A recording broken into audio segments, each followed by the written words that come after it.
Hi everybody, it's your host Samantha and Paris, and we're back with another episode that you don't want to miss on the Deeper Than Tech podcast, where we talk about how to grow your career in an industry that was not designed with us in mind. We'll be diving deep into this topic, but before we do, if you're loving this podcast so far, make sure you head over to Apple Podcasts and give us a 5-star review.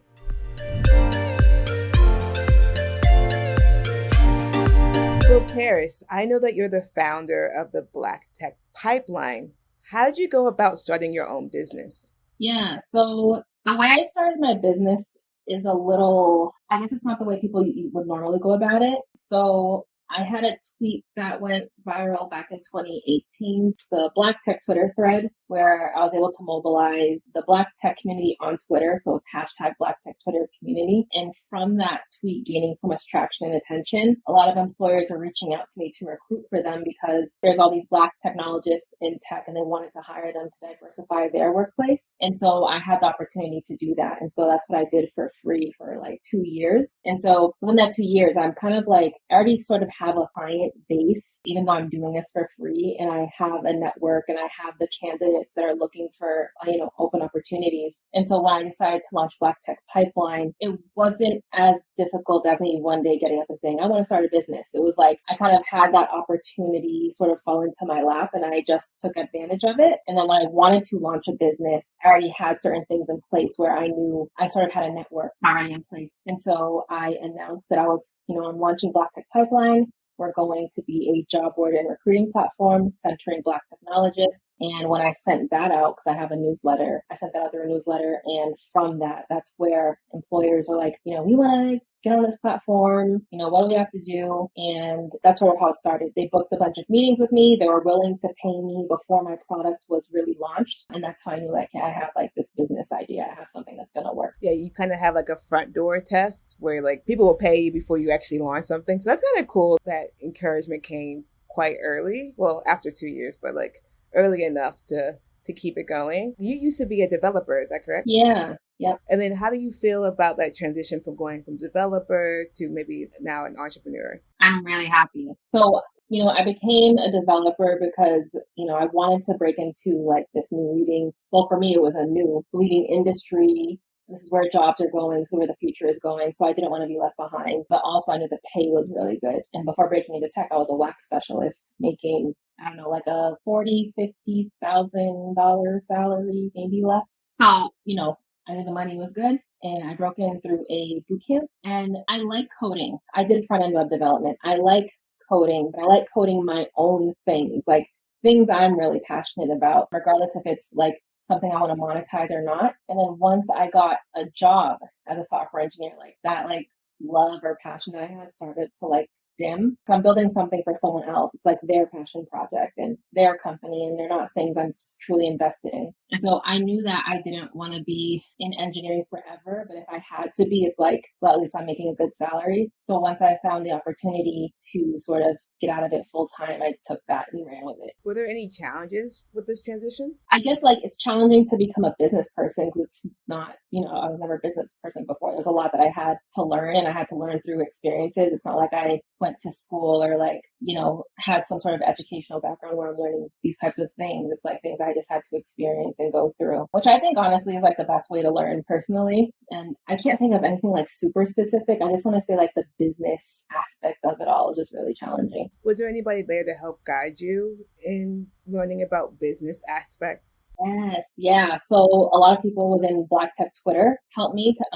Although they were technologists, they also had business acumen and experience and things like that. And so there were so many people that were helpful. I had people who would just DM me on Twitter, hey, I saw you posted this question. It had to do with business, and people would just, answer through DMs. And I had people willing to mentor me. I had my mentors from my coding boot camp. They helped me, sort of sustain my business and automate certain processes, or how are you going to think about sort of your payment model? They just helped me with so many random things. So if it weren't for so many people, I don't know how successful or how quickly I would have been successful if it wasn't for the help I received. Yeah, it takes a village, to Seriously, it does. Were there any resources that stood out to you while you were learning about business? Honestly, I think the best resource was looking at businesses that are like mine. I don't mean so much like, I sent her Black technologist. It doesn't even have to be just that. It's like, I want to run a job board, right? And so I go and look at who else is running a job board. What are they doing? What do their prices look like? What does the interface look like? What does that experience feel and look like? Like just going through that, doing my own research and looking at things that are already up and running and successful. That was like really key. I think it's just so important within my business journey. Yeah, I think every company does that, right? They look at their competitors, quotation marks, and see what Mm-hmm. they're doing and what can you do better to grow. So you have some good advice from great people. It sounds like. Yeah, they're amazing, everyone. Did you ever think about getting like VC money to help you with this job board? No, the reason being is because, like, I guess for me, I always think you should try something yourself first before, like, being so quick to give up a portion of it. And that's not to, I went through like different journeys of almost giving up parts of Black Tech Pipeline and then deciding, like, last minute, like, you know what, no, I don't want to sign this or this isn't for me. Yeah, I'm just big on like, do it yourself first. See if it's successful, see how you can pivot, optimize, whatever it is before you go and decide, like, I'm going to take money from someone, then I'm going to have to owe them that money plus interest, and they own a part of my business. Like, I just really think bootstrapping, like, do it for as long as you can and forever if possible. Yeah, because I've seen a lot of like Black owned businesses kind of like become a little iffy once they start like getting VC money because now we don't have our Black voice influencing the business. Right. So Yeah. There's just a lot that goes into it. Like these investors want their money back, right? And so they're like, basically, you have to do whatever possible to get them their money back, or else you're kind of the one in trouble. And sometimes that means like removing your voice or your experiences or your ingredients or whatever it is and putting in like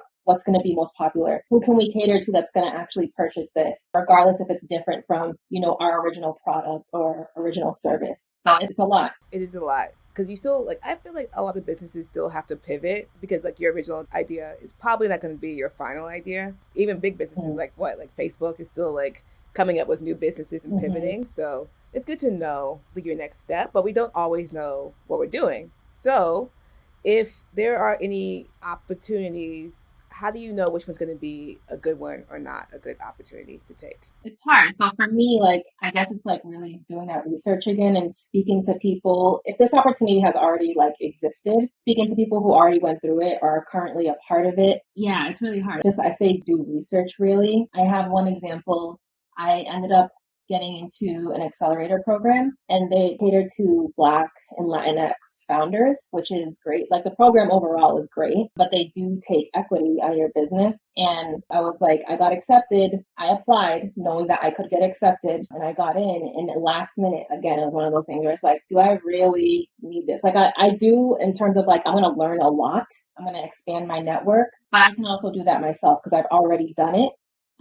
Do I want to give up this percentage of my business, like to do that? For me, my answer was no. So I ended up not going into the program. So it really depends on your goals and how you want to live your life. And again, just research how successful has this opportunity already been for others. Is there a direction that your company is going in right now? No, like right now we're a job board only right now. We are a recruitment platform, but we are now automating our recruitment service so that employers can go in and sort of source talent themselves. So we're, doing some stuff there. But I want to keep Black Tech Pipeline small. I'm not trying to like grow it to, 100 staff members and we have like an on-site location.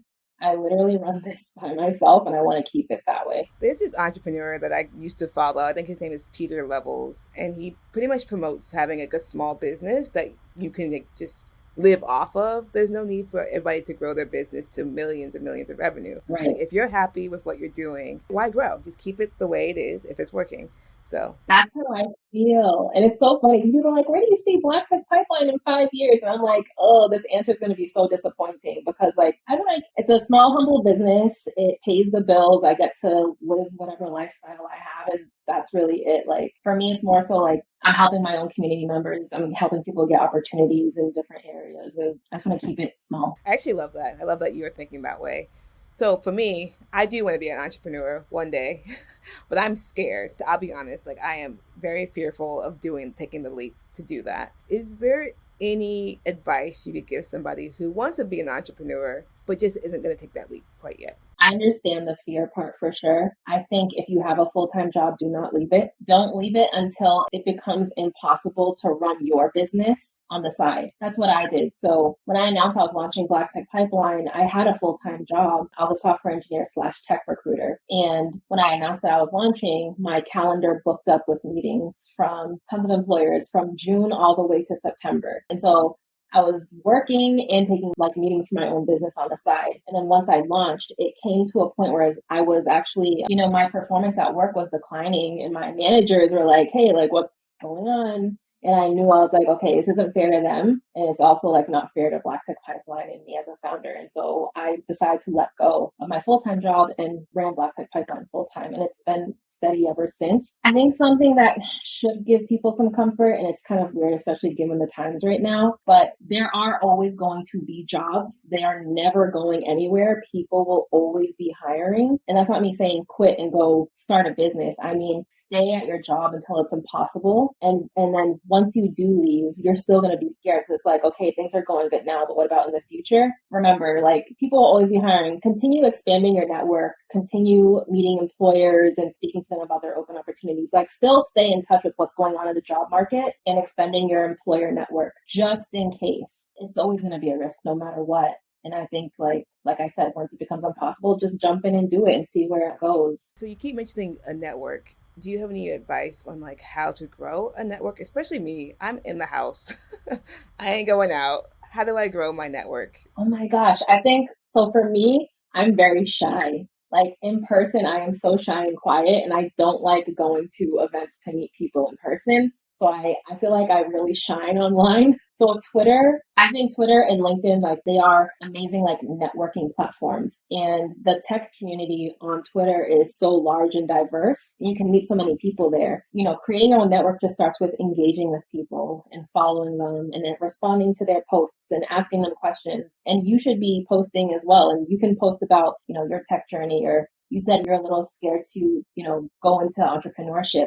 You can talk about that and some people are going to respond with their advice or what they did. And I think that's how like you start building those connections and then that becomes your network and people will remember you. They'll be like, oh, Samantha posted something about this like 2 weeks ago and I found someone who actually has the answer. Let me DM her, So just being active online, it's the same thing on LinkedIn as well, especially LinkedIn. That's like where all of the employers are. Just be active, be consistent. I guess don't be afraid to be vulnerable and just engage with people. And that's how you grow a network. You have inspired me so much right now. I'm like, let me go out there and do this, but we'll see. Thank you guys for listening to the Deeper Than Tech podcast. Until next time, bye.